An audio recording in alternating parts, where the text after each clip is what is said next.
Vi presento un progetto dedicato alla Luna, si intitola Il percorso delle lune tra sogno, materia e luce. Il mio viaggio artistico attorno alla figura della Luna inizia nel 2017, ispirato dalle suggestioni di una celebre canzone di Vasco Rossi. È in quel momento che prende forma il primo dillo alla Luna, un'opera nata dal desiderio di trasdare la parola scritta e musicale in un'immagine squisitamente onirica.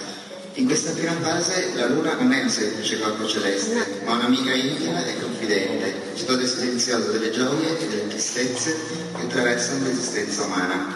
Elementi come la scaletta spago, che accorcia le distanze con il cielo rendendola idealmente raggiungibile, e l'uso dei glitter, capaci di creare quella meraviglia magica che ci affascina sin da bambini, accolgono lo spettatore in una dimensione poetica e confidenziale. Nel corso degli anni la ricerca ha avvertito il bisogno di farsi più tattile e tridimensionale. Nel 2021 arrivano così i primi esemplari realizzati con la tecnica dello stucco, una svolta formale che mi ha permesso di simulare con realismo le regolarità, i crateri, le imperfezioni che caratterizzano la superficie lunare, legando indissolubilmente il concetto alla materia. Il 2024 segna un momento di svolta radicale, con l'introduzione dell'illuminazione artificiale, un elemento che conferisce all'opera significati inediti e nuove suggestioni visive. Questa evoluzione si consacra nella mostra personale di La Luna presso la Galleria di Torso Argentina, un'esposizione allestita interamente al buio.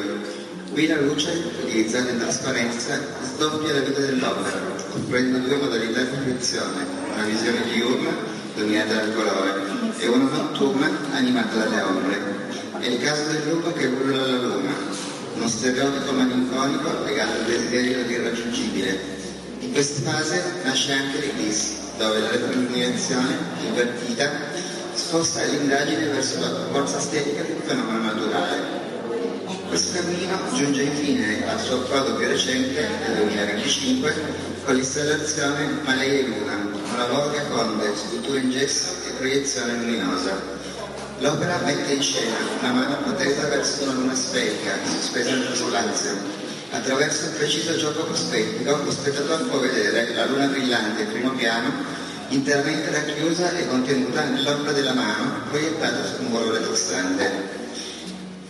Potente metafora visiva di ciò che nella realtà è impossibile, ma che attraverso la forza della fantasia e la dimensione del sogno può finalmente compiersi.